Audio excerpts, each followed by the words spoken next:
Alléluia.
Chaque fois qu'il est revenu, c'est pourquoi il nous dit la parole qui fait tout. Avec une parole qui vient répondre aux besoins réels de l'homme. Et le besoin réel de l'homme, ce n'est pas la banane, ce n'est pas le tarot, ce n'est même pas l'argent, ce n'est même pas une épouse, ce n'est même pas un époux. Le besoin réel de l'homme, c'est la vie éternelle. Amen. Voilà. Donc il est là pour nous faire du bien. Nous saluons tous ceux qui nous visitent pour la première fois. Que le Seigneur vous fasse grâce. C'est notre prière. Parce que nous n'avons pas les moyens de convaincre qui que ce soit. Mais nous disons que celui qui va recevoir la parole de la vérité, pouvoir en elle et demeurer en elle, ça veut dire que Dieu nous a destiné à cela.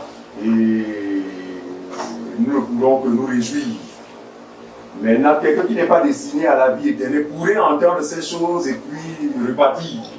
Et vous? Mais celui que Dieu a destiné à la vie éternelle, après avoir entendu ces choses, est censé demeurer dans la parole.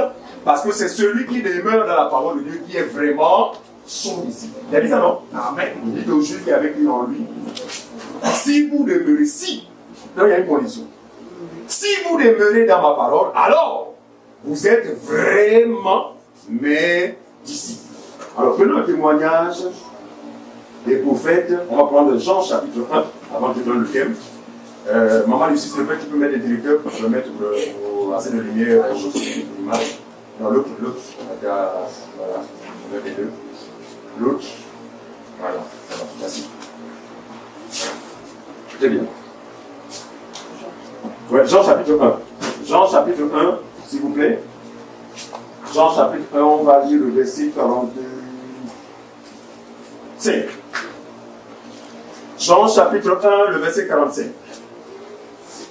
Lisons-le ensemble, s'il vous plaît. Ensemble. Comme nous l'aimons bien debout, parce que c'est pour nous façon aussi de nourrir la parole, parce que la parole, c'est l'autorité suprême. Tous sommes soumis à la parole. Tous sommes soumis, ceux qui le peuvent, hein. Les mamans qui ont mal au dos ne forcez pas. Voilà. Papa qui ont mal au dos, il ne faut pas forcer. Mais l'idéal serait de nourrir effectivement la parole, qui est tout pour nous. Jean chapitre 1 au verset 45, nous allons lire ensemble. On y va ensemble. C'est à la page 1061. Ceux qui ont les 10 secondes, tout le monde y est là. Jean chapitre 1 verset 45. On y va. Philippe rencontra Nathanaël et lui dit, nous avons trouvé celui que Moïse a écrit dans la loi et dont les prophètes ont parlé, Jésus de Nazareth, fils de Joseph. Fils de Joseph. On peut s'arrêter là. Que Dieu bénisse sa parole. Amen. Nous avons trouvé celui dont a parlé la loi et les prophètes, Yeshua, ou bien Jésus pour d'autres. C'est la même chose. Amen. Mais pourvu qu'il s'agit de celui dont a parlé les prophètes. Amen. Est-ce que vous comprenez ça? Amen. Si quelqu'un va appeler Jésus Yeshua, le problème n'est pas ce niveau. Le problème, c'est de s'assurer si c'est de lui dont a parlé les prophètes et la loi. Si ce n'est pas lui, c'est un autre Yeshua. Mais nous ne connaissons qu'un seul. Nous ne connaissons qu'un seul Jésus. Alors, nous allons prendre le témoignage des prophètes. Le thème, c'est la tunique. Vous savez que le Seigneur Jésus, avant sa mort, était revêtu d'une tunique. Avant la mort de Jésus, n'est-ce pas, alors qu'il allait au lieu du crâne, il était revêtu d'une tunique. Il portait une tunique. Et cette tunique a été l'objet de ce que nous connaissons. Nous allons en parler. Vous savez que Joseph, fils de Jacob, aussi eut une tunique qui lui avait été cousue par son père. En fait, une tunique multicolore. Mais cette tunique-là a suscité de la jalousie, de la haine dans les cœurs de ses frères. Le thème, c'est la tunique ou celui qui la porte. Je ne sais pas si vous comprenez. Amen.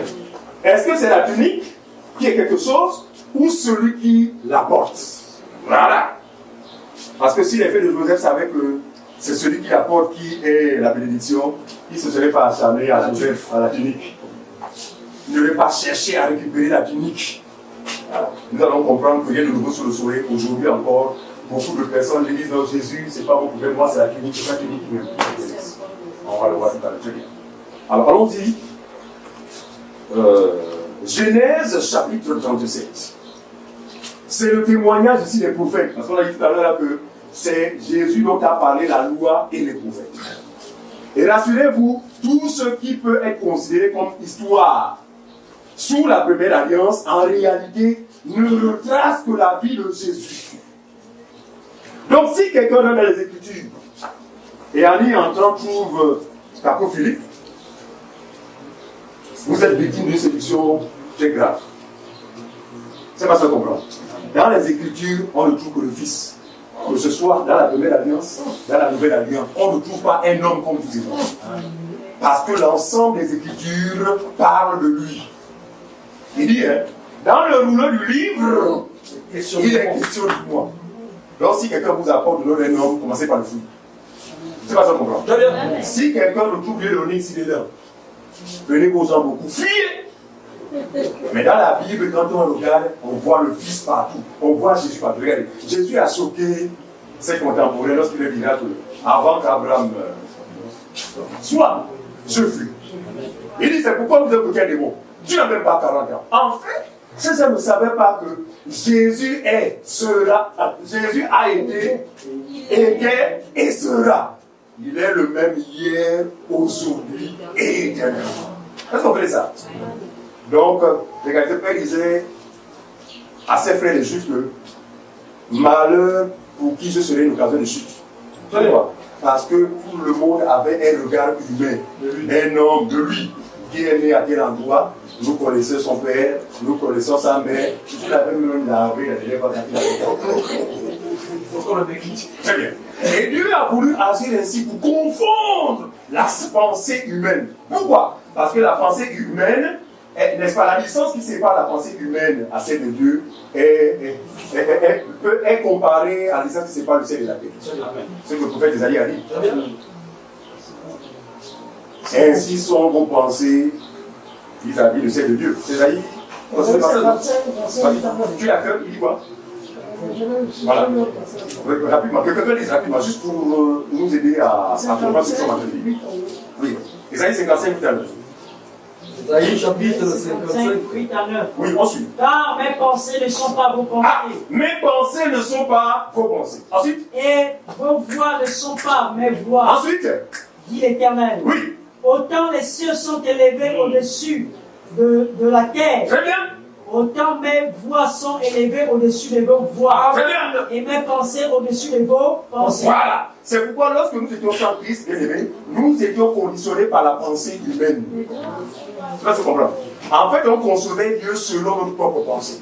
Mais il a fallu que la grâce nous soit accordée de naître de nouveau et d'être renouvelés dans notre entendement. Aujourd'hui, nous comprenons Dieu différemment, c'est-à-dire conformément à sa pensée. C'est pourquoi nous sommes en scandale, n'est-ce pas, aux hommes naturels. Amen. Parce que l'homme naturel a la pensée de l'homme, mais l'homme spirituel a la pensée de Dieu. Amen. Pourquoi? Il y a incompatibilité. Amen. Donc vous ne serez pas compris aussi longtemps que vous allez demeurer dans la pensée de Dieu. Amen. Parce que la pensée de Dieu doit être un scandale. Un évangile sans scandale, une vie chrétienne sans scandale, n'a pas lieu d'être. Je ne parle pas même des scandales qui consistent à aller dévaliser les banques, ou à escroquer les frères et les sœurs, ou à manipuler les fidèles. Nous ne parlons pas de scandale de la foi. Très bien. Et que votre foi va choquer plus d'un. Plus d'un. Alors, donc, Joseph, ici, prenons Genèse chapitre 37, Genèse 37, verset 3 à 4. Joseph, fils de Jacob, était le type de Jésus. Ça vous le savez, non? Et Jacob, son père, était le type de Dieu. Je vais reprendre le prophète. Salomon, en son temps, était le type de Christ.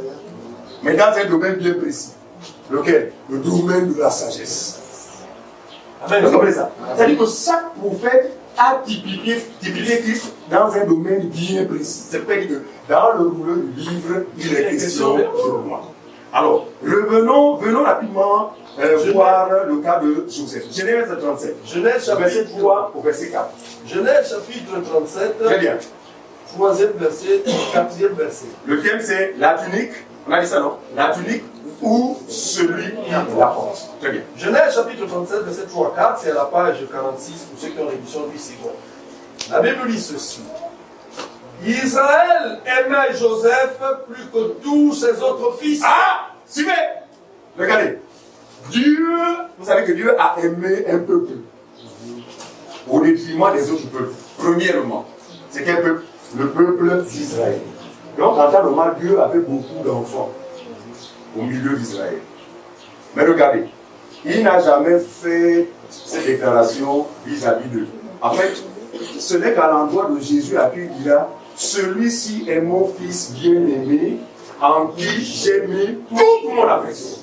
Alors, ces choses-là devaient avoir lieu, mais il fallait que les prophètes témoignent de cela. Et vous savez que Joseph qui aura, Jacob, qui aura mis au monde 13 enfants, ça vous le savez, non?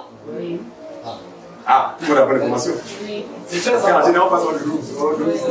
Il y avait une femme, il y avait une fille. Très bien. Il en avait 13. Mais regardez curieusement, il va être un mauvais père. Parce qu'un bon père ne fait pas la tombée. Un bon père, c'est quelqu'un qui est juste, qui est censé aimer tous les enfants au même pied d'égalité. Mais suivez la déclaration du père Jacob. Israël aimait Joseph plus que tous ses autres fils. Donc ici, nous avons la confirmation, parce que ces paroles se sont accomplies à la personne de Jésus, et effectivement que Dieu a aimé particulièrement. Amen. C'est pas ça qu'on comprend. Amen. Mais par hasard, nous sommes dans les traces des prophètes. Voilà. Et nous disons que le prophète dans l'église, frère, ce n'est pas quelqu'un qui vient dire, oh, je vois un pagne noir qu'on t'a jeté sur le visage. Le prophète dans l'église est capable d'expliquer la prophétie. Il est capable d'expliquer la prophétie du livre pour révéler celui dont parle le rouleau. Voilà le prophète. C'est pourquoi nous pointons du doigt tous les gangas, les charlatans aujourd'hui déguisés en prophètes qui viennent au nom du Seigneur, mais juste pour voir les biomes, pour voir les kystes dans les ventres, les araignées, pour voir les toits d'araignées. Ce sont des charlatans qu'il faut fouiller rapidement. Mais vous ne pouvez les fouiller si vous n'avez de la connaissance. C'est pourquoi nous allons grâce à Dieu. La parole de la vérité a été accordée à l'Église. Quiconque la reçoit a désormais les yeux ouverts et sera capable de détecter les traits enflammés du mal. Amen. Vous ne direz jamais Amen à un prophète qui vous raconte sa vie. Parce que quand vous écoutez la vie, oh, il y a un prophète qui va passer. Celui qui a enseigné prêtera l'oreille.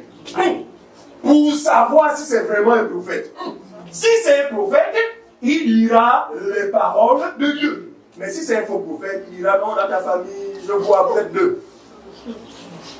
Tu es un petit frère là, Amen papa, Amen. Vous savez, il y a des choses qu'on ne peut pas parler au téléphone. Non, là, ça c'est du banditisme, c'est de la manipulation. Mais ne tombe dans ces choses que ceux qui sont dans les ténèbres. C'est ce que plusieurs d'entre nous ont été par le passé. Vous connaissez, vous appeliez les prophètes. Amen, dis-le papa prophète. C'est vrai, c'est vrai. Amen, bien. C'était la bêtise. Et sans cela, nous n'avons qu'à saluer parce que nous nous rendons compte qu'effectivement le Seigneur nous a délivrés des ténèbres à la lumière. Alléluia. Parce que jamais quelqu'un a enseigné pourrait tomber dans ces situations-là. Très bien. Pourquoi? Parce qu'il a de la connaissance. Il dit, Jacob aimait Israël. Israël, c'est ça. Israël. C'est-à-dire qu'il n'aimait pas Jacob et plus tard Israël. Israël aimait Joseph plus que tous ses autres fils. Parce qu'il avait eu dans sa vieillesse et il lui fit une tunique de plusieurs couleurs. Regardez ça. Donc, pour signifier l'amour particulier qu'il avait pour Joseph, il lui fit courtois une tunique multicolore. Une tunique multicolore. Une tunique à plusieurs couleurs. C'est une tunique, mais qui aura plusieurs couleurs? Regardez, ici, je dois dire ça différemment. C'est simplement la diversité d'opérations autour de l'intérieur. Un seul. La diversité de dons autour d'un seul. Amen. On fait ça? Amen. Une seule tunique, parce qu'on dit que c'est un seul Dieu qui opère tout en tous. Amen. Il faut bien comprendre, nous sommes dans la révélation. Amen. Mais Paul disait ceci, il disait que de quelle utilité vous serez si je vous prêchais. Allons-y. 1 Corinthiens chapitre 14. Prenons ça, le verset 6. 1 Corinthiens 14. Il dit, et maintenant, frère, de quelle utilité vous serez si je venais en vous parlant en langue étrangère? Il dit, hein, de quelle utilité serait-ce pour l'Église si je venais en vous parlant dans une langue que vous ne comprenez pas? Écoute, il dit, en langue, et voilà. Il dit, et si je ne parlais pas par révélation, par connaissance, ou par prophétie, ou par doctrine. Ça, c'est les 4 langages de Dieu dans le domaine de l'enseignement. Dans l'enseignement, Dieu parle de 4 manières.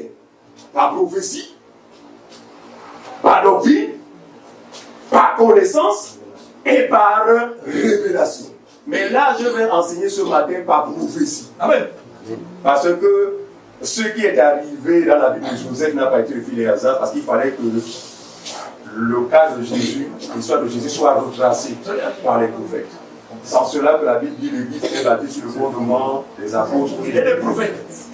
Les prophètes ont annoncé Jésus, les apôtres ont révélé Jésus. Amen. C'est pas ça qu'on comprend. Amen. Donc en fait, on va retrouver la même chose. Mais sauf que là-bas, c'est l'image. Ce n'est pas la réalité.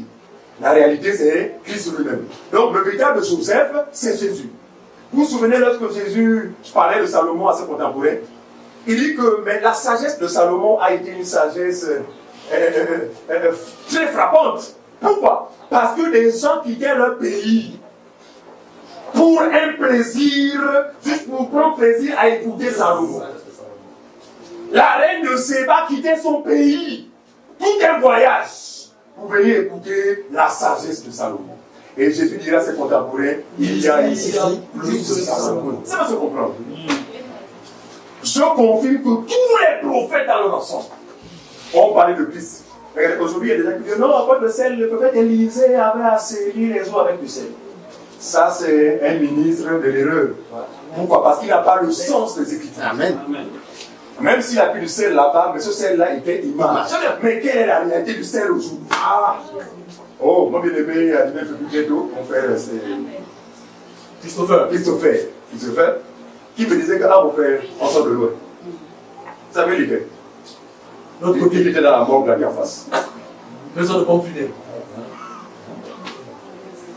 Mais il a mené une vie qui était bizarre. A servi à tout genre de pratiques bizarres. Regardez, il dit, même pendant au travail, il a utilisé dans cette poche. Non pas que c'est lui, mais c'est ce qui a été éduqué là-bas, que le sel, c'est la protection. Au point où, lorsqu'il en avait oublié, maman, quelle culpabilité, vous devez se je suis en danger parce que j'ai oublié mon vie.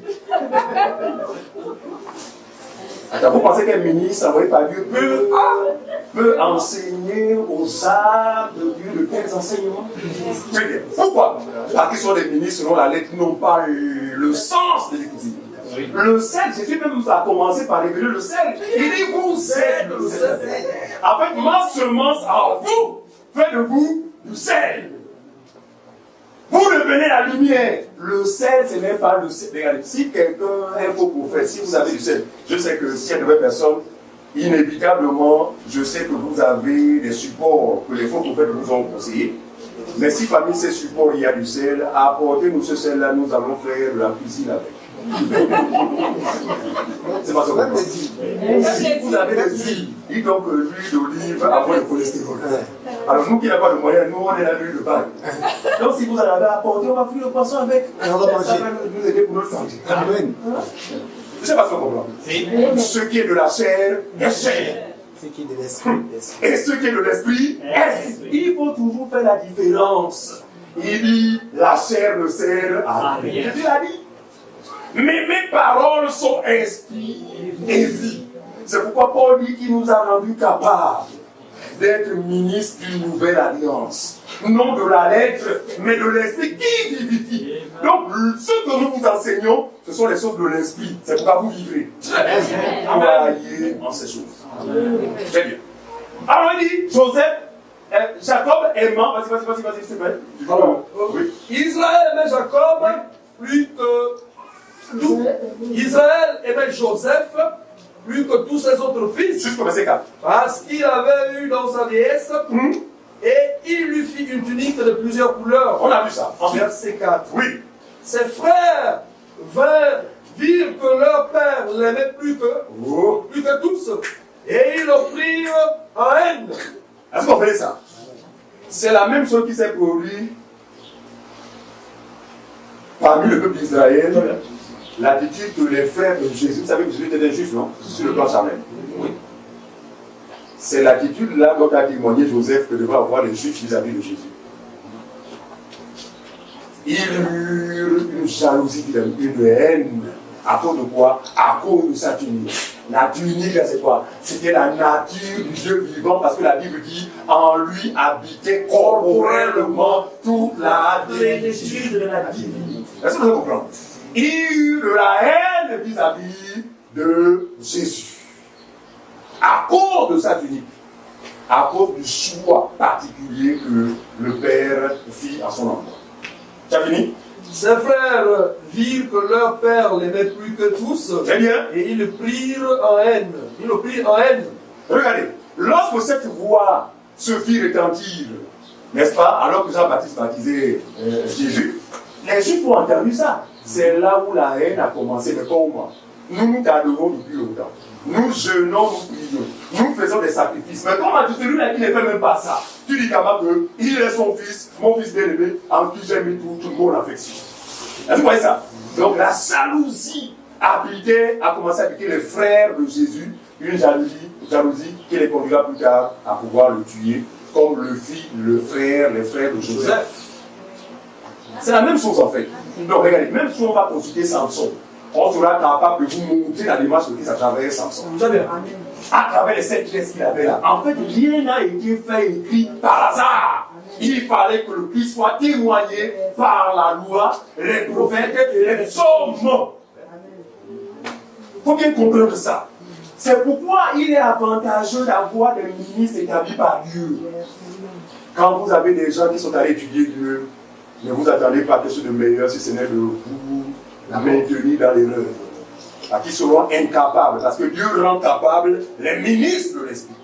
Il leur rend capable de révéler les mystères cachés par son esprit. Or, toi qui es allé étudier Dieu, mais tu ne feras que répéter ce que ton professeur t'a expliqué comme enseignement pendant 2 ou 3 ans. Tu en sortiras avec un papier et tu vas même t'en glorifier. En réalité, c'est ce papier qui va te condamner parce que ce papier te donne un droit que tu n'as jamais reçu.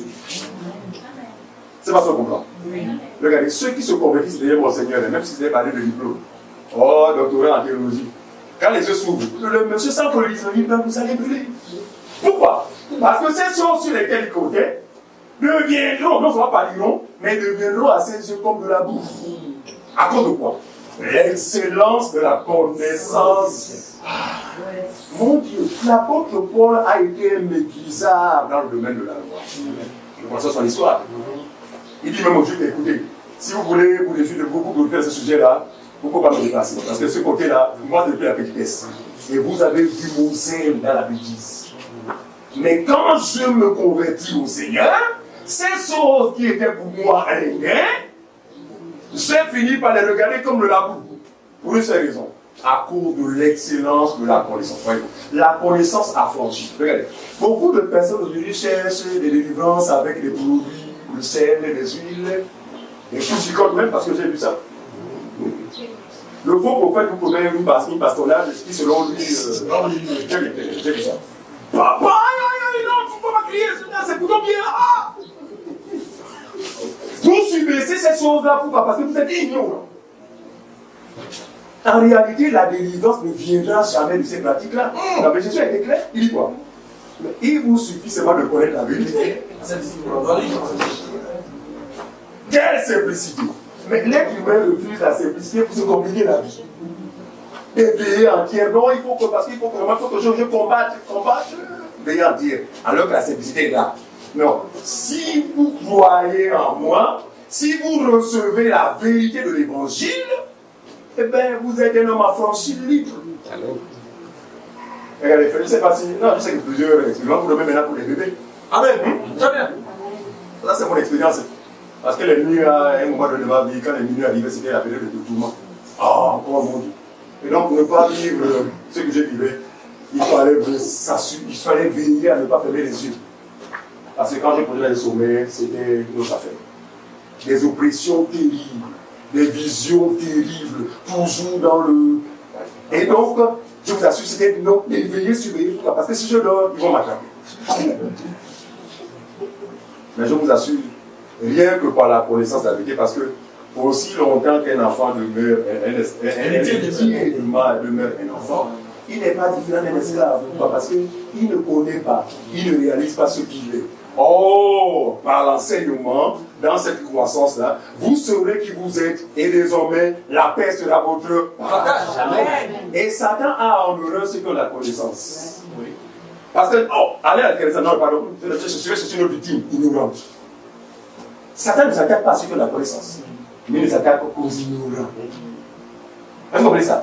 Mais gloire soit rendue à Dieu parce que la parole de Dieu est venue afin que le peuple qui marchait dans les ténèbres marche désormais en sa lumière. Amen. On y va. Tu as fini? Oui, Genèse 37. Mais verset 23. Vite. Genèse 37, verset 23. Lorsque Joseph fut arrivé auprès de ses frères, ils le dépouillèrent. Non, non, pas Genèse 37, verset 12. 12 à 14 d'abord.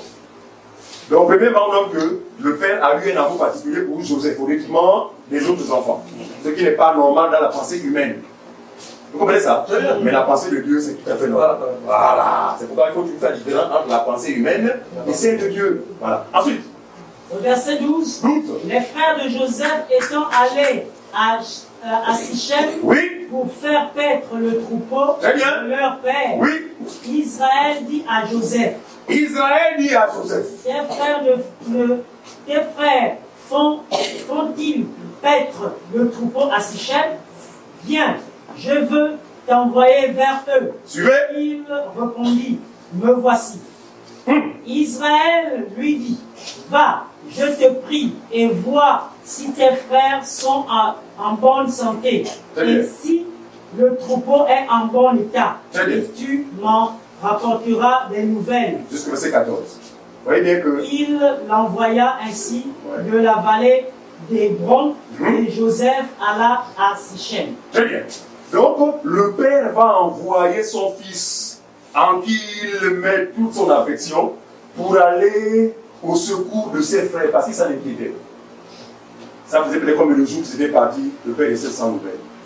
Mais dans la maison, il y avait Joseph et son petit frère, Benjamin. Mais Benjamin est encore tout petit, il dit, vas-y mon fils, va retrouver tes frères, parce que je ne sais pas s'ils sont devenus. Ils sont allés à quel endroit? Va! Joseph part vers ses frères avec une bonne motivation, avec un but, pour s'assurer de leur état. Comment ils allaient? Est-ce qu'ils s'étaient fait dévorer par des animaux? Bien aimés. Voici dans la réalité ce que le Père a fait en envoyant Jésus dans le monde. Il faut bien comprendre. Et Jésus est venu premièrement d'abord pour ses frères. Israël. Mais la Bible dit, la parole étant venue, donc Jésus étant venu au milieu de ses frères, les frères ne l'ont point reçu. C'est ce qui a consisté à la démarche de Joseph en allant chercher ses frères. Effectivement, pour lui, il a la compassion, il aime ses frères. Mais les choses ont pris une autre tournure. Le verset, allons-y, verset 23. Verset 23. Lorsque Joseph fut arrivé auprès de ses frères, lorsqu'il arriva auprès de ses frères, ils le dépouillèrent de sa tunique. Ah! Suivez! Ils le dépouillèrent de sa tunique. Vous comprenez ça? Ils le dépouillèrent de sa tunique. Parce que pour eux, cette tunique-là, comme papa veut jouer au papa injuste, nous allons prouver ici que nous sommes tous issus des reins de papa. La chose qui vise, c'est quoi? Le dépouiller de sa tunique. Regardez, on va comprendre aussi dans le fond, c'était quoi sa tunique. 29. Verset 29. Ruben revint de la citerne. Attends, regarde. Et voici Joseph n'était plus dans la citerne.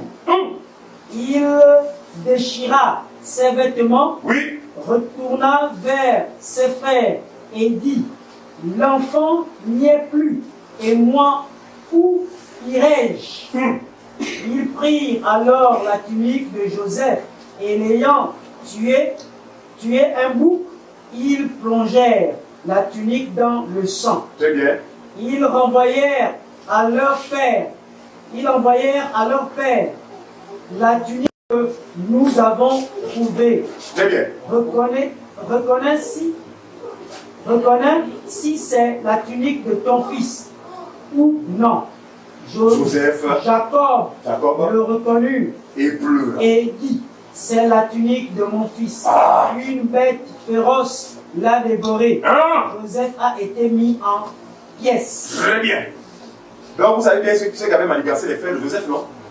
Ils ont dépouillé de sa tunique. Ils ont versé du sang des animaux sur cette tunique, comme pour donner une preuve au père qu'en fait Joseph est mort. Mais ils ne savaient pas que Joseph était le type de Christ. Même quand il pouvait mourir, parce que la mort de Christ a été symbolisée par Joseph par le fait de se retrouver dans la citerne.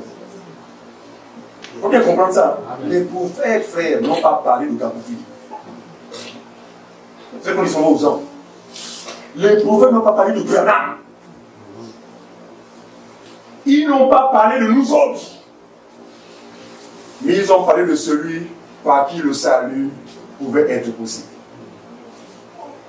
Regardez, cette tunique, c'est le nom du Seigneur Jésus, appelé par certains Jésus, d'autres Yeshua. Mais regardez, en trempant le sang, cette tunique dans le sang, ces derniers ont sanctifié ce nom. Amen. Ils ont sanctifié ce nom. Vous savez qu'aujourd'hui, il y a un conflit dans les religions autour du nom du Seigneur. Donc, ils disent non, vous qui dites Jésus là, c'est carrément Satan que vous appelez Jésus. Donc, ils disent non, le vrai nom c'est Yeshua. Et il y a un climat délicat, effectivement, dans ces milieux religieux-là, lié au fait que d'aucuns estiment que non, c'est le nom de Yeshua qui est le vrai nom de Dieu. Mais ceux qui le savent parce que c'est la tunique. Lorsque les frères vont imbiber cette tunique du sang, c'est sanctifié dans le Yeshua. En fait, c'est prononcer Yeshua tel que l'ange a demandé à Marie de pouvoir l'appeler. Ça vous le savez? Non, l'ange n'a pas dit à Marie, oh, Marie, il s'appellera Jésus. Ça vous le savez, non? Très bien. Il s'appellera Yeshua. Et puis, parce que le salut est destiné au peuple, n'est-ce pas? Au fur et à mesure, les miens ont dit Jésus. Le femme a dit quoi? Vous appelez comment? Est-ce qu'il y a un femme comme ça? Jésus. Jésus. Donc pour nous, dit quoi? Non, pas Nyambé, Nyambé c'est Dieu. Je n'ai pas de Jésus. Jésus. Bon, bref. En fait, ce nom, voilà. Ces noms, en fait, on me l'a varié en fonction de chaque langue et de chaque nation. Voyez-vous? Mais ce qui est important pour ces nations, c'est de s'assurer que nous parlons de celui que Dieu a envoyé. En fait, ce qui est fondamental. Ce qui est fondamental, même si vous le prononcez mal, mais de savoir que vous parlez de celui dont Dieu a envoyé pour notre salut. Donc, la tunique a porté un nom. Pourquoi? Parce que la Bible dit effectivement que Dieu, en venant dans le monde, Jean 1, verset 14, et la parole s'est faite chair. C'est-à-dire qu'au départ, la parole est parole. Au départ, Dieu est esprit. Dieu, c'est la parole. Mais par amour pour nous, parce que Jacob a envoyé Joseph, donc Jésus devait venir. Mais Jésus c'est Dieu. Jésus est esprit. Comment les hommes allaient-ils le voir? C'est à ce moment que Jésus va revêtir une tunique. Donc va rentrer dans un corps. Regardez. L'entrée dans ce corps, effectivement, va être une occasion de chute pour ceux qui se réclament de lui. C'est ce qu'Ésaïe a annoncé. Regardez, ce qui se passe là, on n'est pas étonné. Si aujourd'hui les gens s'entre-décident autour d'un nom, nous ne sommes pas étonnés. Pourquoi? Parce qu'il faut bien que le scandale intervienne, mais malheur par qui? Ce scandale arrive. Écoutons, consultons le prophète Ésaïe. Ésaïe chapitre 8. Ésaïe chapitre 8, verset 13 à 16, rapidement. Ésaïe chapitre 8, verset 13 à 16. Oui. C'est la page 687, 58 secondes. C'est l'Éternel des armées que vous devez sanctifier. C'est qui comme ça, hein? C'est l'Éternel des armées que vous devez sanctifier. Lui, oh, pas un homme. Ensuite. C'est lui que vous devez craindre et redouter. Oui, continue, frère. Et il sera un sanctuaire. Oh, c'est qui comme ça? Très bien. Il sera un sanctuaire. Autrement dit, ce Dieu invisible va se matérialiser. Très bien. Ésaïe annonce, en fait, dit autrement ce que Jean dit. Et la parole s'est faite chair. Il faut bien comprendre. Le prophète, il dit, c'est l'Éternel des armées que vous devez sanctifier. C'est lui que vous devez craindre et redouter. Il sera un sanctuaire. Très bien. Mais aussi une pierre d'achoppement. Un rocher de scandale pour les deux maisons d'Israël. C'est là où en fait est le problème. Le problème, c'est parce que Dieu a décidé de tabernacler. Dieu a décidé de rentrer dans ce corps. Mais l'entrée dans le corps, effectivement, va être une occasion de chute pour ceux qui sont appelés à se perdre. et une occasion de relèvement à ceux qui sont appelés à être sauvés. C'est bien la dit, non? Il dit quoi? Cet enfant. Vous reconnaissez la condamnation. Ensuite, très bien. Pour si peu qu'il a pris une forme humaine. Regardez, le nom de Yeshua, le nom de Jésus était collé à cet aspect extérieur. Parce que ce n'est pas lui, mais il est venu habiter dans un corps. Tu vas comprendre. Je vais le formuler ça. Qui est-il? C'est Dieu. Et quelle est la nature de Dieu? Dieu est esprit. On ne le voit pas. Mais par amour pour nous, Dieu a pris la forme, donc il est venu dans un sanctuaire physique. C'est à ce sanctuaire que l'ange a demandé de coller le nom de Yeshua. Ou de Jésus, ou certains. Vous voyez bien que le nom est attaché à la tunique. Très bien. Vous devez comprendre ça. Amen. Le nom des hommes, parce qu'il fallait que nous sommes des humains, il fallait que Dieu se mette à notre niveau. Que nous soyons capables de pouvoir l'identifier. Il s'appelle Yeshua. Pour les Juifs, moi le mien, il s'appelle Jésus, fils de Marie. Amen. C'est ça le problème. Voilà. Donc, c'est la tunique qui a porté le nom de Yeshua. Mais la vie ne se trouve pas dans la tunique. La vie se trouve dans celui qui porte la tunique. Amen. Si les frères de Joseph pouvaient savoir comment en fait, vous n'êtes pas gagné avec la tunique là. Parce qu'on s'est débarrassé de ce qui fait la force de la tunique. C'est pas ça qu'on comprend. Ah, ça, la révélation, c'est fort, là, c'est le plus solide. C'est qu'un soutien les faibles, afin que le reste au moins soit capable de ces choses. Mais ça, il va falloir comprendre. Nous sommes dans les profondeurs. Vous savez, quand vous comprenez sur la profondeur, en fait, tout ce qu'on appelle, en fait, tous ces détails, la tombe. Pourquoi? Parce que vous accédez finalement à la réalité. Donc, le nom est collé à la tunique. Et aujourd'hui, les frères de Jésus, qui sont les Juifs, ils étaient heureux de laisser avec la tunique. Vous savez, lorsqu'il a été crucifié, allons-y, prenons ça. Prenons d'abord ce que David dit de ce qui est arrivé à Jésus. Psaume chapitre 22. Psaume 22, le verset 18. Psaume 22, le verset 18. Écoutez d'abord ce que Jésus va subir. Ce que le prophète David va annoncer au sujet de la tunique que portait Jésus avant sa mort. Psaume chapitre 22 à son verset 18. Très bien.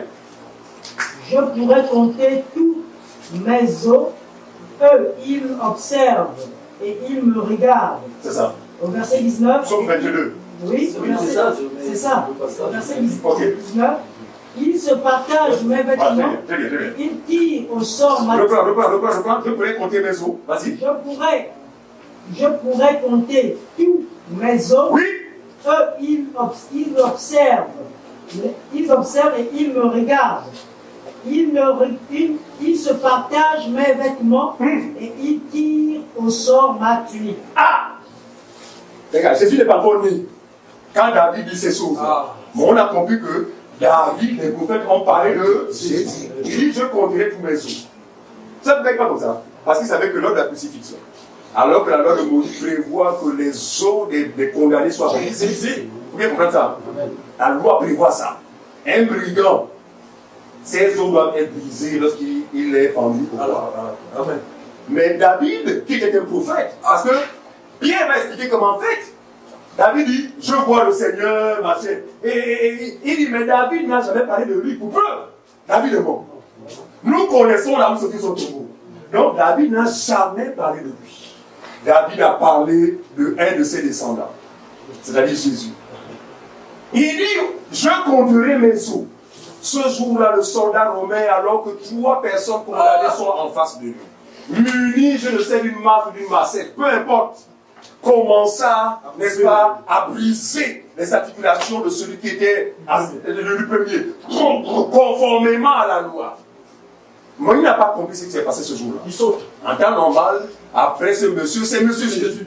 Parce qu'il se trouvait au milieu des deux. Mais il va se retrouver de celui qui saute Jésus. Il saute Jésus pour briser les os de celui qui était à l'autre côté. Pourquoi?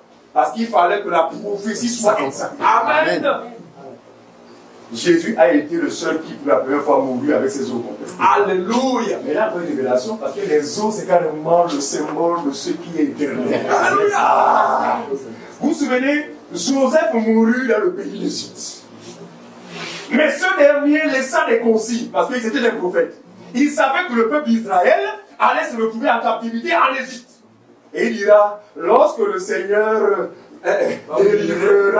vous délivrera, mon ami, n'oubliez pas d'amener mes ossements. Amen. Sortez de l'Égypte avec mes ossements. C'est encore le symbole de quoi? De la vie de Dieu qui est et qui sera toujours.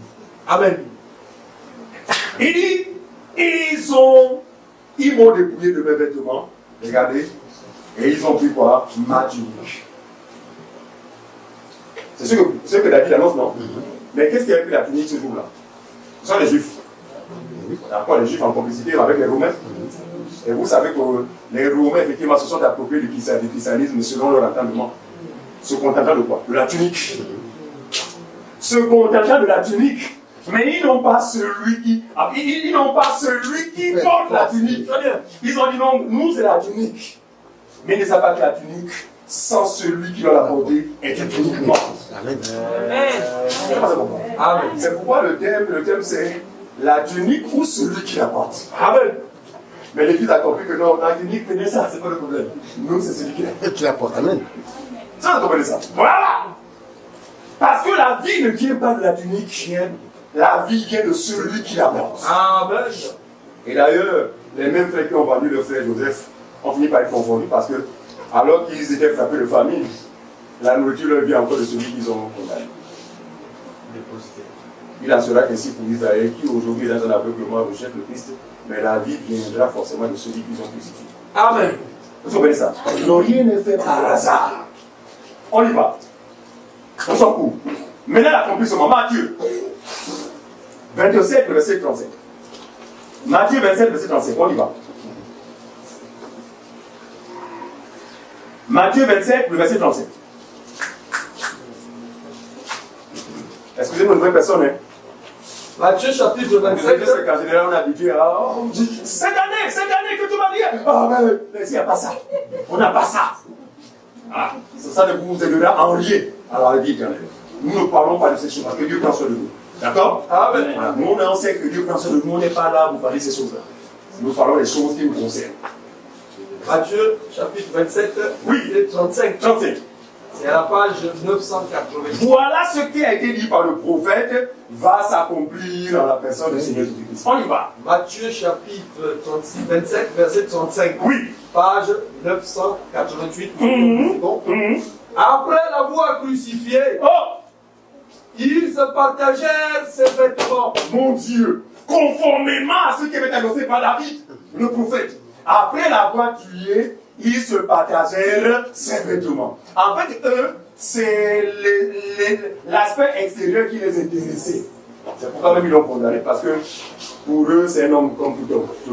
Mais si c'est nécessaire qu'ils veulent savoir ce qu'il était réellement, ils ne l'ont jamais fait. Vous comprenez ça? Très bien. Donc, ils partageaient ses vêtements, suivez.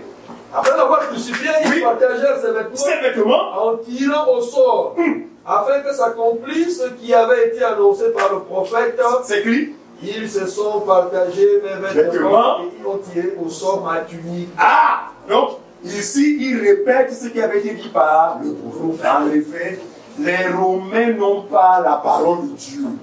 S'il y a un catholique dans la salle, qu'il sache et qu'il cesse de fréquenter ce genre, ils n'ont pas la Bible, ils n'ont que la tunique.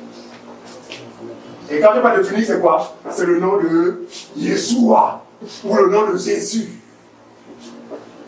Ils n'ont pas la vie. Je répète, la vie ne se trouve pas dans la tunique. La vie se trouve dans le porteur. Dans la vie de celui qui porte la tunique. Amen. Est-ce que vous comprenez? Amen. Oui. Regardez, Jean chapitre 19, verset 4. Jean 19, 24. On va comprendre ça. Jean 19, 24. Jean chapitre 19. Il est plus explicite. Jean chapitre 19, verset 24. Suivez. C'est la page 1088. Tout ce qu'on lui, c'est bon. Oui. Ne la déchirons pas. Mais tirons au sort. Ils accordaient de l'importance beaucoup plus Sur le vêtement. aux vêtements. C'est le cas aujourd'hui de ceux. Regardez, vous savez qu'aujourd'hui, il y a une tendance que Satan utilise pour séduire les élus, pour tenter de séduire les élus. Mais le Seigneur l'a dit que, quelle que soit cette séduction, les élus ne seront jamais. C'est la tendance messianique. Ça vous dit? Vous savez, c'était des parents, des frères, des soeurs, mais qui sont devenus même comme des juifs. Ils gagnent des grosses barres. Ils vont régulièrement en Israël, chercher des eaux, chercher des supports, des dialogues. Et dans les assemblées, ils ont tous les ustensiles de culte des juifs, alors qu'ils ne sont pas juifs. Hein. Ils sont des femmes pour nous, mais ils utilisent le culte des juifs. Des cornes, des kippas. Ça vous dit? Oui. Vous n'avez pas les parents, c'est ça. Très bien. Regardez, ce sont ceux-là qui disent vrai. Dans leur évangile, tous ceux qui prononcent le nom de Jésus ou Yeshua. Non, tous ceux qui sont capables dans l'erreur. Parce que Jésus, ce n'est pas le vrai nom de Dieu.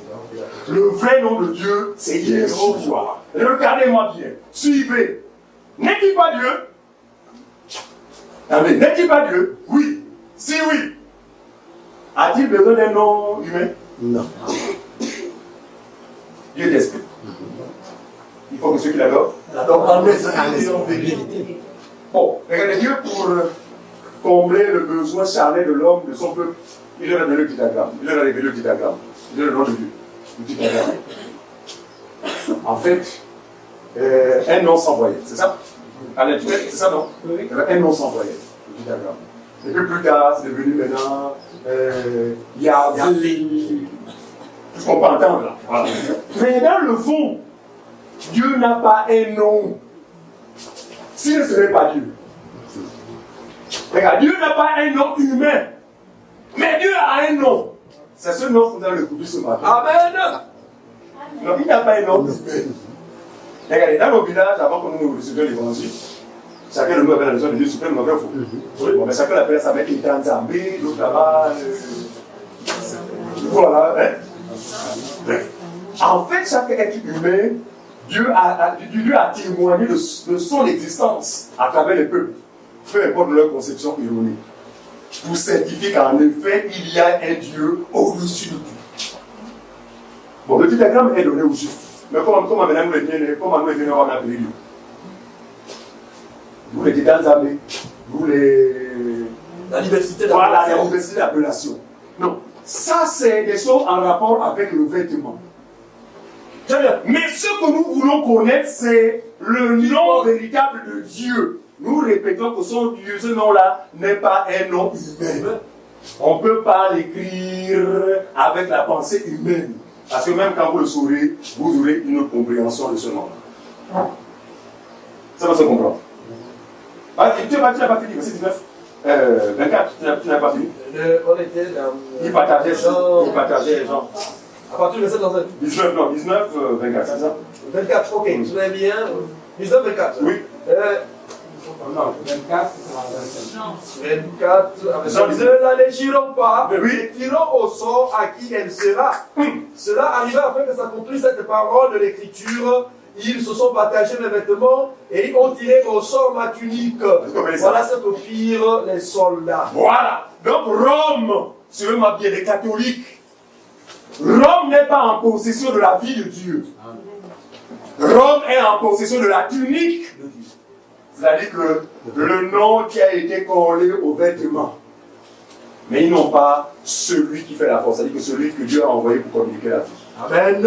Et cette vie se trouve en son Fils et non dans le vêtement. Comprenons ça. Allons-y. Jean chapitre 17, verset 3. Voilà où nous allons commencer à comprendre. Et je sais que plus jamais vous allez vous tirailler autour de oh non, moi c'est Yeshua, oh moi c'est Yahvé, oh moi c'est Jésus. Parce que vous allez comprendre que et Yeshua, et Jésus, et Yahvé, c'est le vêtement. Nous n'avons pas besoin de vêtements. Alléluia. Parce que la vie ne viendra jamais du vêtement, mais la vie vient de celui qui porte le vêtement. Amen. Amen. Si les Juifs l'avaient su, ils n'auraient jamais tué Jésus. Si les Romains l'avaient su, il n'aurait jamais tué Jésus. Parce qu'il venait en lui un trésor. Mais le diable les aveugles, ils ont vu le trésor dans le vêtement. Il a dit non, prenons ça, il ne faut pas déchirer. On va se partager ça. On y va. Jean chapitre 17 à son verset 3. Suivez. Or la vie éternelle. Or la vie éternelle. Suivez. Qu'ils te connaissent. C'est qu'ils te connaissent. Toi, le seul vrai Dieu. Et celui que tu as envoyé, Jésus-Christ. Et la vie éternelle n'a pas rapport avec la prononciation des noms. Mais la vie éternelle passe par quoi? Par la connaissance de celui que Dieu a envoyé. Donc la connaissance de Joseph et non de sa tunique à midi pour l'homme. Alléluia. Je sais pas si ça passe, c'est un peu difficile. Si puis lui, même vous allez la valer. Et ça coince, il venait un peu d'eau. Ça va être ça. Je répète, la vie ne se trouve pas dans le vêtement, mais en Joseph. Regarde, Joseph, c'est qui? C'est Christ. Amen. On est où? Jean 17. Or, la vie éternelle, c'est qui te connaisse, toi, le seul vrai Dieu, et celui que tu as envoyé, Jésus-Christ. Et quand Jean parle comme ça, on a l'impression que Dieu, il faut connaître d'abord Dieu. Ça, non? Et puis connaître Jésus. Donc, on a ainsi l'impression que c'est ça, ces passages-là qui amènent les témoins de Jéhovah. Je vous dis que le Fils ne peut pas être le Père. Non plus le Père, le Fils. Non, le Père, c'est le Père. Le Fils, c'est le Fils. Là encore, c'est quoi? C'est être victime de la confusion et de l'erreur. Ne pas avoir le sens des Écritures. Il va expliquer ça. Allons-y. Toujours, Jean 1. Découvrons là le Fils. Découvrons le Fils. Découvrons celui-là que nous devons connaître. Or, la vie éternelle, n'est-ce pas? Tu le connais, toi, le seul de celui que Dieu a envoyé, Jésus-Christ. Jean 1, chapitre verset 1, verset 4. D'abord. Jean 1 au verset 1 à... Suivez. Maintenant, on va révéler celui que nous devons connaître pour avoir la vie. On y va. Au commencement était la parole. La parole. Et la parole était avec Dieu. Avec Dieu. Et la parole était Dieu. Bon, après ce passage, il s'agit de combien de Dieu finalement? Un seul. Très bien. Ensuite. Elle était au commencement avec Dieu. Hein? Toutes choses ont été faites par elle. Et rien de ce qui a été fait n'a été fait sans elle. Pas eux. Pas elle. Pas eux. Pas elle. Ensuite. Au verset 4. Oui. En elle était la vie. Voilà ce dont nous avons besoin. Non, on ne dit pas que en son habit, en sa tunique était la vie. En elle. Donc en la parole était la vie. Or la vie éternelle, autrement dit, accéder à la vie éternelle, c'est de connaître celui qui a porté le sanctuaire. Enfin, celui qui a tabernacle, celui qui a pris la forme humaine, celui qui a habité dans un corps. Amen. Ce n'est pas le corps que nous devons rechercher, mais c'est celui qui est à l'intérieur de ce corps. Amen. Parce que la vie se trouve dans celui qui est à l'intérieur et non dans ce corps. C'est pas ce qu'on comprend. Il faut distinguer la tunique et celui qui la porte. Sinon, c'est grave. On y va. En elle était la vie. Et la vie était la lumière des hommes. Très bien. Verset 14. Verset 14. Et la parole a été faite chair. Donc cette vie-là, qui était en Dieu, qui était avec Dieu, s'est matérialisée dans un corps physique qu'on a appelé Yeshua. Qu'on a appelé Jésus. Non, la vie était à l'intérieur du corps et non dans le corps. Vous savez que dans Jésus habitait qui?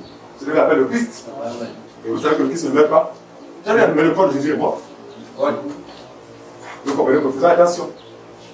Distinguons le Christ avec le corps de Jésus. Et le Christ ne meurt pas. Voilà une des raisons qui a amené Jésus à dire que non, tu vois.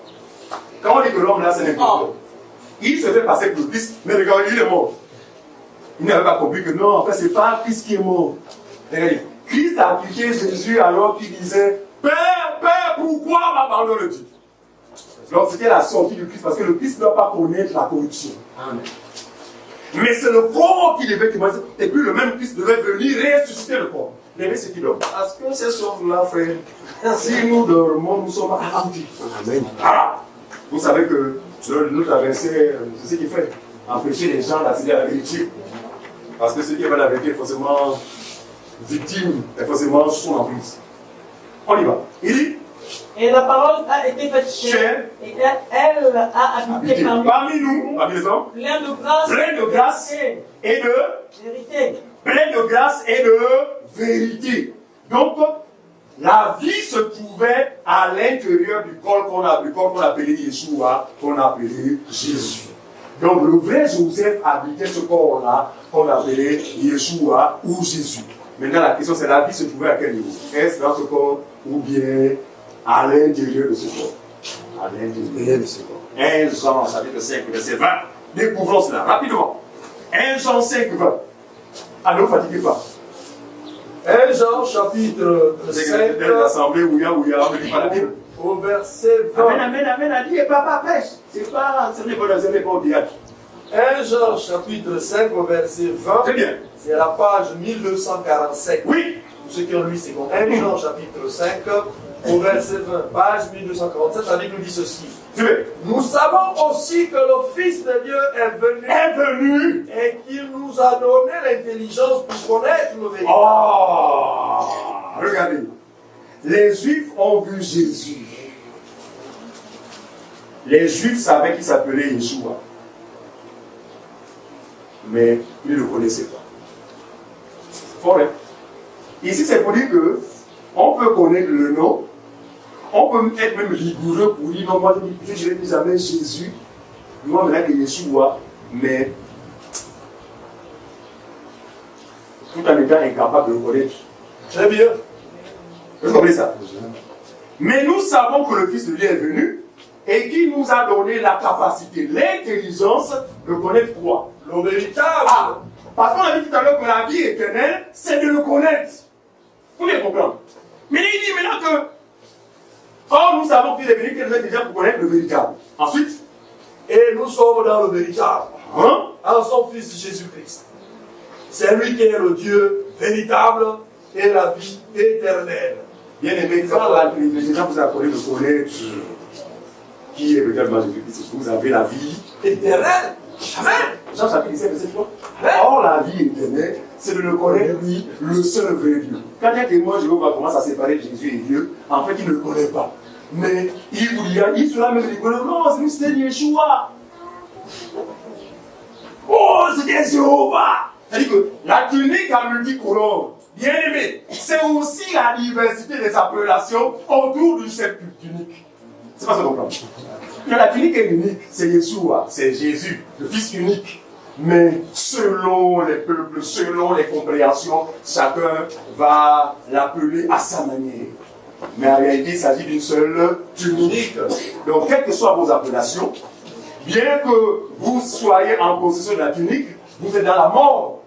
Parce que la vie ne se trouve pas dans la tunique. Tout à l'heure, j'ai apprécié de faire l'idée de ceci, qui disait que or, la bonté de mon Père, c'est que, je sais pas, c'est que quiconque voit le Fils et croit en lui est la vie éternelle et je le ressusciterai au dernier jour. Voir le Fils, ce n'est pas voir la tunique. Voir le Fils, c'est voir la vie, découvrir la vie. Et d'y croire, cette vie est communiquée à ce dernier. Amen. 1 Jean, on va comprendre. 1 Jean chapitre 5. Verset 12 à 13. 1 Jean 5, 12 à 13. 1 Jean 5, 12 à 13. On va peut-être lire. On va page 1246. Oui. 1 Jean 5, 12 à 13. Page 1246, pour ceux qui ont lu, c'est bon. Celui qui a le Fils a la vie. Est-ce que c'est écrit celui qui a le nom a la vie? Celui qui a le Fils. Chose afin que vous sachiez que vous avez la vie éternelle. Vous qui croyez.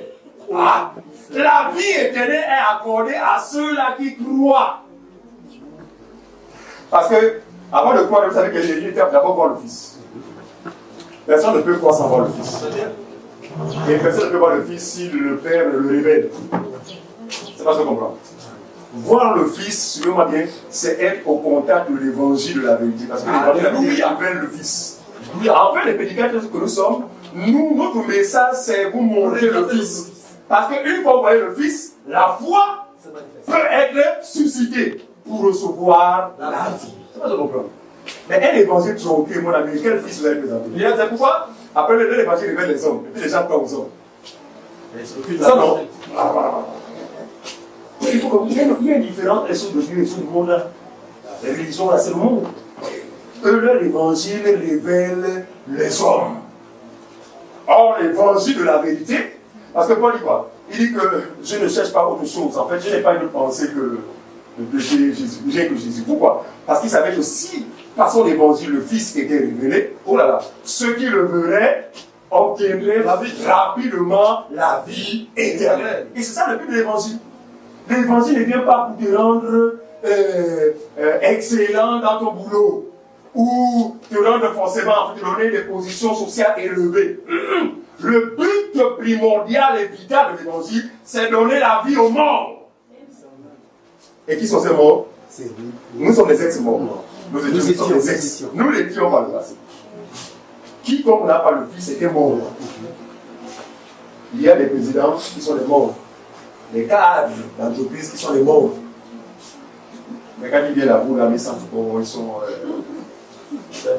Pourquoi? Parce qu'ils n'ont pas le Fils. Tu as fini verset 13? Oui. Matthieu rapidement. On va comprendre. Matthieu 11. Maintenant, révélons dans le mystère. Quel est ce nom-là que nous devons rechercher qui pour nous communique la vie, est censé nous faire vivre? Quel est ce nom-là? Est-ce le Tétragramme? Est-ce Yahvé? Est-ce Jésus? Est-ce Yeshua? Quel est ce nom normalement qui est censé nous communiquer la vie? On y va. Matthieu chapitre 11, le verset 25 à 27. Matthieu 11, 25 à 27. Matthieu 11, verset 25 à 27. On suit la lecture. En ce temps-là, Jésus prit la parole et dit. Très bien. Je te loue, Père, Seigneur du ciel et de la terre, de ce que tu as caché ces choses aux sages et aux intelligents. Vous comprenez ça? De ce que tu les as révélés aux enfants. Allez, nous là-bas. Il dit, je te loue, Père, de ce que tu as caché ces choses. Qu'est-ce qu'il a caché? Qu'est-ce qu'il a caché? C'est Joseph qui l'a caché. Il a laissé la tunique à disposition de tout le monde. Il faut bien comprendre ça. Donc la tunique, mon ami était en possession de tout le monde. C'est-à-dire que chacun pour lui prenait un morceau. Mais ce que Dieu a caché aux sages, déjà c'est quoi? C'est Joseph.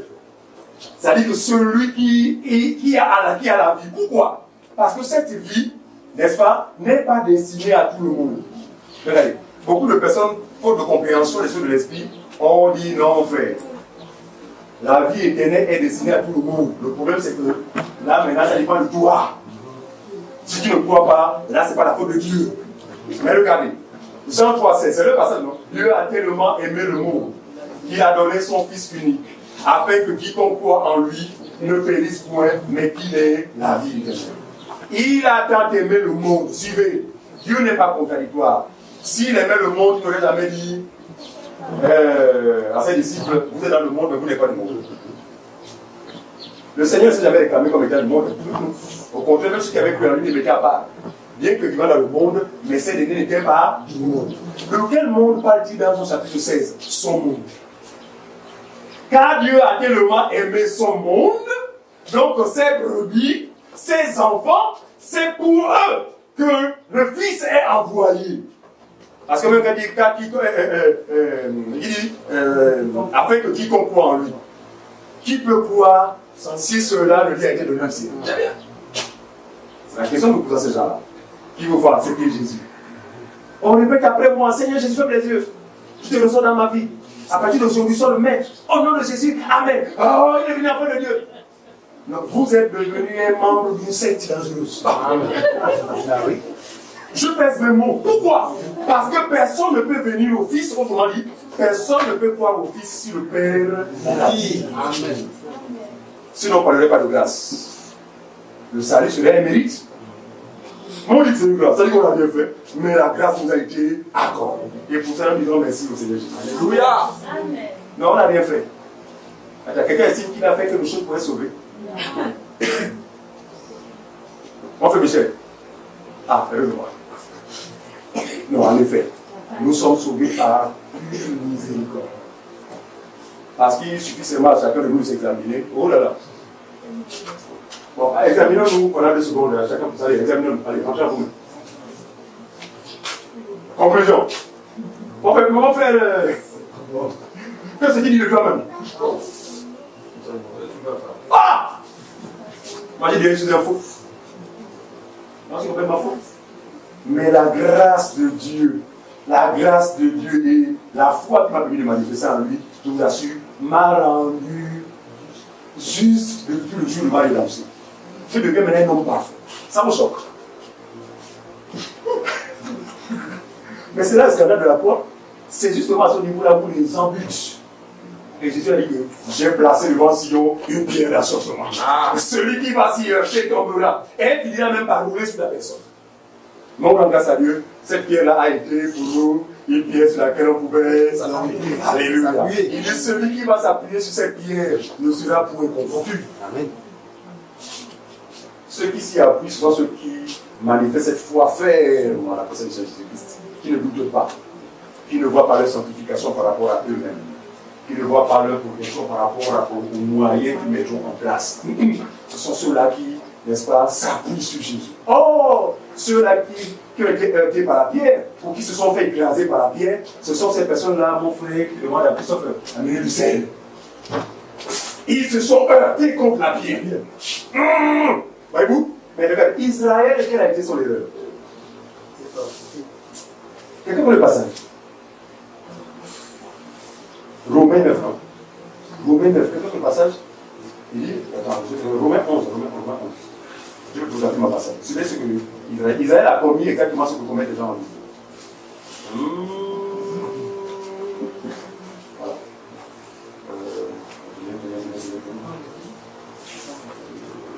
Rapidement. Voilà.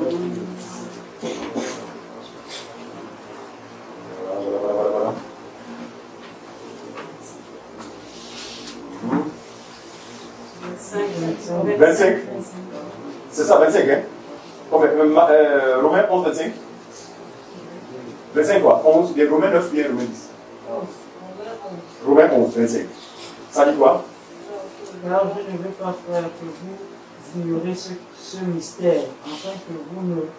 Non, ce n'est même pas ça. Ce n'est pas ça. C'est Romains chapitre 9 à partir du verset 30. Voilà, c'est cela. Merci mon frère. Romains chapitre 9 à partir du verset 30. C'est oui. à page 1140. Que dirons-nous donc? Merci frère. C'est référence. Que dirons-nous donc? Les païens qui ne cherchaient pas la justice ont obtenu la justice. Nous qui sommes complètement perdus, la grâce nous a été accordée d'être sauvés.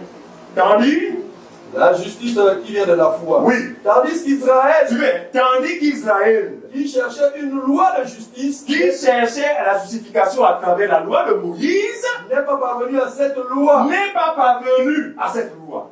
Pourquoi? Pourquoi? Parce qu'Israël a cherché non par la foi, mais comme provenant des œuvres. Voilà l'erreur des faux chrétiens. Ils se sont heurtés contre la pierre. Voilà le problème des faux chrétiens. Regarde, tout le problème à ce niveau-là, je vous assure. Vous les voyez là, avec des apparences non spirituelles, mais dans le fond, ils sont heurtés à la pierre. Pourquoi? Parce que leur démarche n'est pas différente de celle d'Israël, qui recherche la justice par leurs propres œuvres. C'est là où la pierre qui a été placée sur Sion devient une pierre d'achoppement. Mais heureux ceux pour qui cette pierre ne sera pas une pierre d'achoppement. On entend ça. On va terminer. Voilà. Dites-nous, on dit à Matthieu chapitre 11. Matthieu 11. Oui. Verset 26. 26, vas-y, comme tu fais. Oui, Père, je te loue de ce que tu l'as voulu ainsi. Ainsi. Verset... Donc Dieu, dans sa souveraineté, a caché le Fils pour que les gens du dehors ne le voient pas. Mais ne peut le voir que celui que Dieu appelle dans la maison. Il faut bien comprendre ça. Dieu a caché le Fils aux gens du dehors. Mais ne peut voir le Fils que celui que Dieu appelle. Et quand il appelle, la vie éternelle est accordée. On continue, frère. Au verset 27. Oui. Toutes choses m'ont été données par mon Père. Par mon Père. Et personne ne connaît le Fils si ce n'est le Père. Et personne non plus ne connaît le Père si ce n'est autrement dit, ils sont un. Et celui à qui le Fils veut le révéler. C'est qui comme ça? Donc on ne cherche pas le Fils. Non. Il y en a qui disent, oh, dis-moi depuis, il faut chercher le Seigneur. Tu ne le trouveras pas. Les gens sont terribles, hein. Je ne sais pas quel évangile je reçois. Oh non, il faut que tu sais que c'est le temps de chercher Dieu. Moi, je ne cherche pas Dieu. C'est lui dans sa miséricorde qui vient se révéler à nous. C'est bien écrit, hein. Ceux à qui Dieu veut le révéler. Nous autres, là, on a connu, non pas par une démarche personnelle, mais la grâce nous fut accordée. Toutes les grâces au le Seigneur, toutes les grâces. Pourquoi vous ne verrez jamais un chrétien marcher comme ça? Pourquoi? Parce que c'est qu'il n'a rien fait. Rien. Au contraire, il descend. Pour laisser apparaître celui qui est digne de cœur. Amen. Voilà. Les vrais ministres de la parole, frère, ne se comporteront jamais comme les ministres le ministère de l'Agriculture. Avec protocole. Il faut ouvrir sa portière. Il n'est pas manchot, son sac doit être porté par quelqu'un. Regardez, vous savez qu'ils se comportent comme ça. À qui sont dans le monde? En fait, ils sont tout régis par la pensée du monde. Or, là que la pensée du Seigneur t'est accordée, en fait, ministre devient dans ton entendement esclave. Par conséquent, c'est toi qui te retrouves au service des frères et des sœurs. Amen. Voilà mon problème. Donc Dieu ne peut pas épouser la pensée humaine. Vous ne me verrez jamais, vous voilà, oh frère, le frère m'a dit d'aller ouvrir la portière. Je dis que le frère sera le plus sévère au monde. On n'a pas besoin de ça. Amen. Quand bien même aussi, nous disons que bon, nous nous entourer les uns les autres. Donc ça, il n'y a pas de débat. D'accord? Donc vous voulez aider les frères bien anciens, puis c'est ça, parce qu'ils sont derrière vos services, c'est d'emblée. Mais il n'y a pas de problème. Mais ne venez pas comme si nous étions des seigneurs. On est établi pour vous présenter le Fils, afin que vous croyez en lui pour avoir la vie éternelle. Amen. Voilà à quoi consiste le ministère de la parole. Suivez. Maintenant, Matthieu. On va terminer. Matthieu 18, 20. Matthieu 18, 20. On va comparer la compréhension erronée de ceux qui ont la tunique au sujet du nom du Seigneur.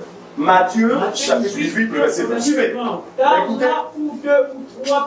là où deux ou trois personnes sont assemblées à mon nom, je suis au milieu d'eux. Ah. Donc c'est facile d'avoir Jésus au milieu de nous. Si nous lisons de manière littérale. La lettre du non? Oui. Suivez bien, lisez encore bien. Il dit là où 2, 3, 4 personnes sont assemblées en mon nom, moi Jésus, je suis au milieu d'eux. Bon, ça veut dire que si le frère Martin est témoin de Jéhovah, le gars des années célestes, le frère est bouddhiste. Moi je suis à l'église éveillée. Ce qui est important, c'est que nos réunions se fassent au nom de Jésus. Et Jésus sera au milieu de nous, c'est ça? Voilà. Ça veut dire que le nom a un fond. Même si vous vous assemblez au nom de Yeshua, ça ne justifie pas la présence de Dieu. Parce que sa présence est justifiée par quoi? Par sa parole. Voilà, merci. Par sa parole. C'est bien. La parole de vérité. Parce que c'est ce qu'il est. Il est parole. Mais s'il n'y a pas la parole, mais vous ne vous contentez que la Bible dit, oh Yeshua, on est là assemblés au nom de Yeshua. Il n'est pas là. Vous êtes seul. Et vous avez votre père. D'abord, vous êtes seul parce que vous avez le père. Votre père, c'est le diable. Il sera avec vous. Vous voyez que le Seigneur dit, regardez, le Seigneur tenait un langage dur, un langage pas facile à comprendre. Mais par l'esprit, nous pouvons comprendre aisément vraiment la pensée du mec. Il ne parlait pas d'une affaire de prononciation. Il ne parlait pas d'une affaire de bon, on est là ensemble, non? Et Jésus a dit que, et c'est le passage qui revient toujours dans la bouche de tous ceux qui ont la tunique. Vous avez remarqué, non? Ça le prier. Seigneur, tu as dit dans ta parole, là où 2 ou 3 sont assemblés à mon nom. Et quand vous dites à mon nom, vous vérifiez, ils ne sont même pas dans la doctrine. À mon nom, je suis au milieu d'eux. Regardez, on va prendre Matthieu chapitre 7, verset 21 à 23. Ici, pour illustrer, n'est-ce pas, un fait. Des personnes qui, effectivement, ayant en possession la tunique, sont allées jusqu'à vouloir exercer un ministère semblable à celui de Jésus. Se contentant, ça va de la tunique. Non, on va au nom du Seigneur seulement. On va faire les choses au nom du Seigneur. On y va. 21 à 23, rapidement. 21 à 23. Matthieu chapitre 7, verset 21 à 23, page 956. Matthieu chapitre 7, verset 21 à 23, page 956. Très bien. Pour ceux qui ont l'édition 8 secondes. Voilà. La Bible dit ceci. Ceux qui me disent Seigneur, Seigneur, n'entreront pas tous dans le royaume des cieux. Très bien. Autrement dit, ceux qui disent Yeshua, Jésus, Jésus, ce n'est pas pour moi une preuve qui m'appartient.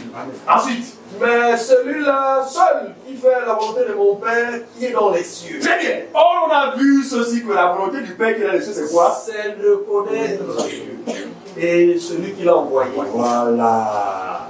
Donc, on peut faire des choses, mais sans connaître Jésus. Amen.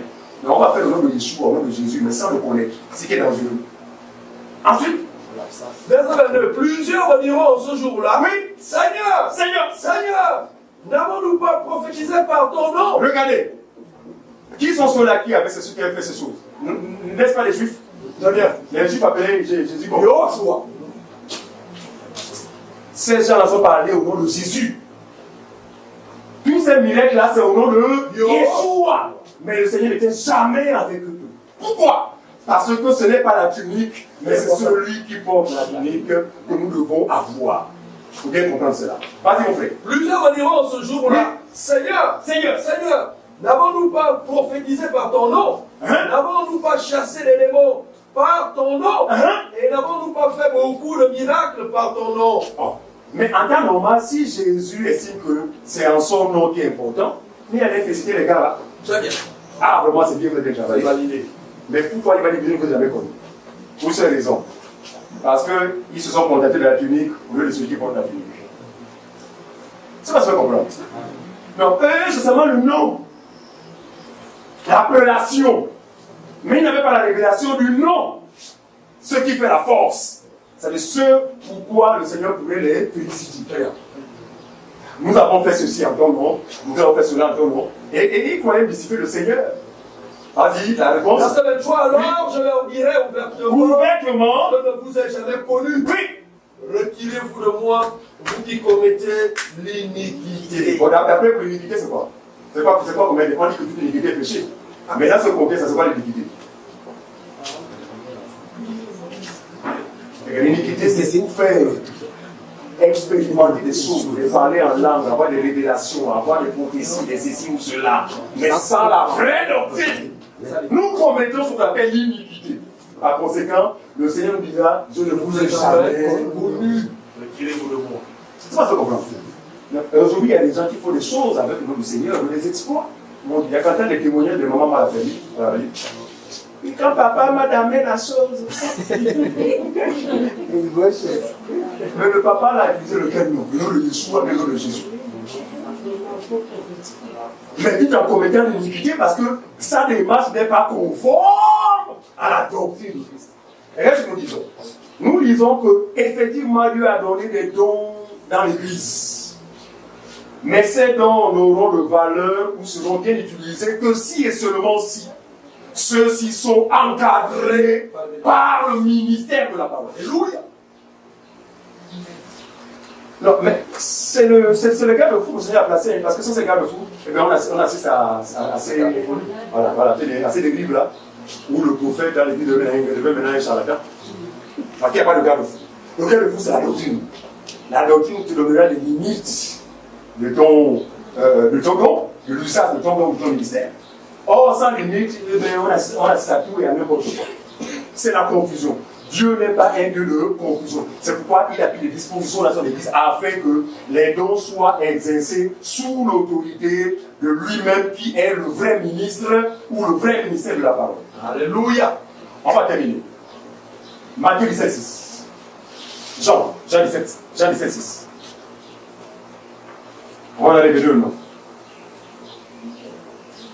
Jean 17, 6. Jean 17 à son... Quelqu'un se prépare rapidement pour Jean 15, 15. L'autre se prépare aussi pour Jean 5, 16. On va lire trois passages effectivement qui sont logiques, qui nous donnent de découvrir finalement le vrai nom, n'est-ce pas, qui pour nous en fait est la vie éternelle. Jean 17 à son verset 6. 6. L'autre, c'est Jean 15, tout à l'heure. Jean 15. Je fais connaître ton nom aux hommes que tu m'as donnés. Vous écoutez ça? Au milieu du monde. Jésus a dit de prier, la prière sacerdotale. Et dans cette prière, il dit, Père, j'ai fait connaître ton nom aux hommes que tu m'as donnés du milieu du monde. Regardez une question. C'est disciples, pas les disciples, non? Bien. C'est disciples des Juifs, non? Très bien. Comment les Juifs appelaient Jésus? Comment notamment les disciples appelaient Jésus? Yoshua. Mais ils connaissaient qu'il s'appelait Yeshua ou Yehoshua. Excusez-moi, la prononciation, c'est pas une. On n'est pas juif. C'est bon. Si je sais quoi, je vais dire, excusez-moi. C'est pas juif. Yehoshua. Les disciples savaient que c'est Yeshua et Yehoshua. Mais il dit, je leur ai fait connaître ton nom. Ça veut dire que Jésus ne parlait pas du nom Yeshua. Il leur parlait de la vie. Qui est dans la parole? Je leur ai fait connaître ton nom. Donc, je leur ai fait connaître ton enseignement. Alléluia. Vous savez que l'enseignement du Seigneur, ce n'est pas son propre enseignement. Il va l'indiquer, il va dire que ce que vous enseignez là-haut, je l'ai reçu de mon Père. C'est mon Père qui m'a donné ça et il vous donner. Ça ne venait pas de lui. Ne faites pas la confusion. Nous ne parlons pas de trois personnes. C'est toi même personne. Mais c'est une vie, il faut quand même donner. Je ne peux pas vous embrouiller. N'est-ce pas? On y va. Je les ai fait connaître ton nom au milieu des hommes que tu m'as donnés. Ensuite, du milieu du monde. Très bien. Ils étaient à toi et tu me les as donnés. Donc, ils étaient à toi. Ce sont des gens que tu as connus avant la fondation du monde. Lorsque leur temps est arrivé, tu me les as donnés. Autrement dit, tu leur as donné le pouvoir de croire en moi. Amen. Voilà. C'est ça la leçon. Ensuite. Et ils ont gardé ta parole. Voilà, regardez. Ne peut garder, ne peut demeurer dans la parole que celui qui dit appelé. Amen. Regardez, vous allez voir au milieu de nous là. Nous, on était mal vêtus. On ne se fiche pas de la parole. Parce que d'abord, notre but, ce n'est pas de remplir les murs.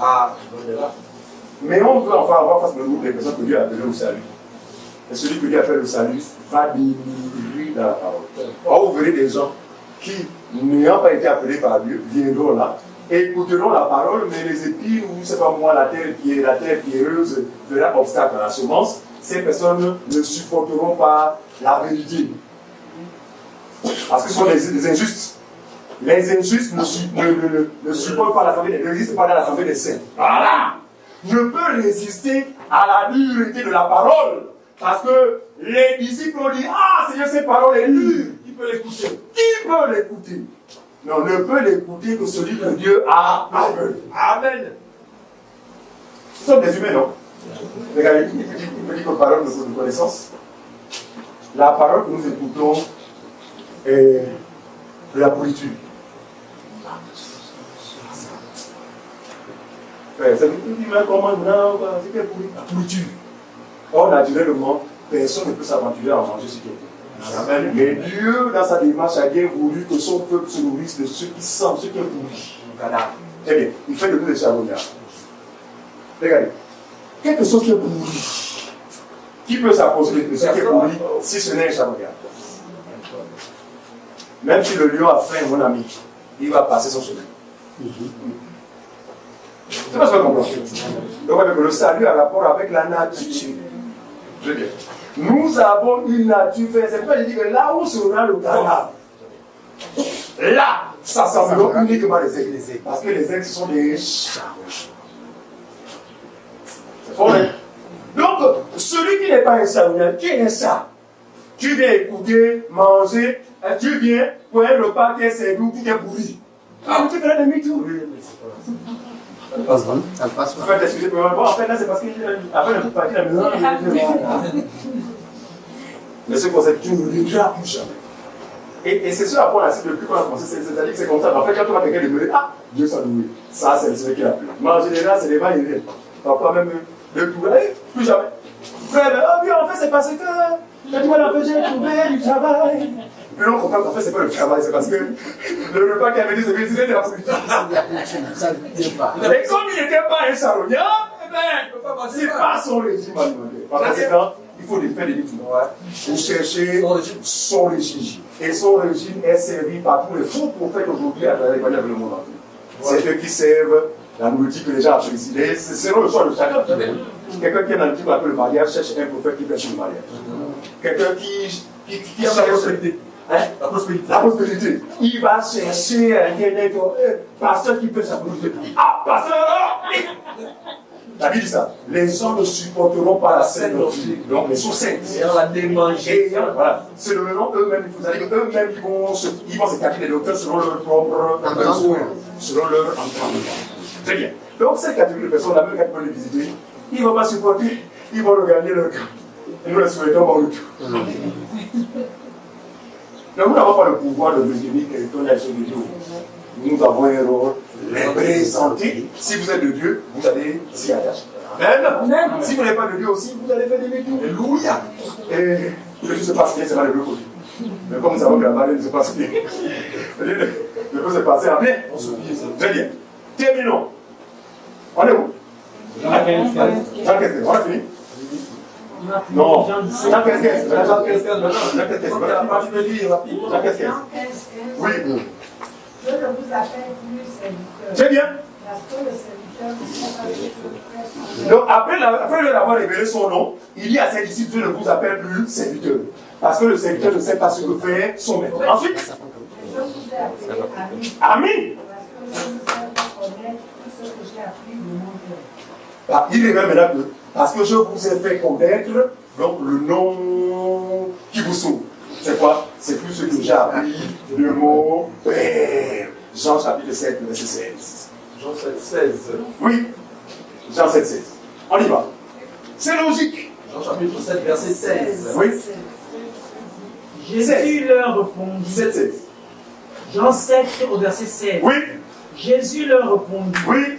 Ma doctrine n'est pas de moi, mais de celui qui m'a envoyé.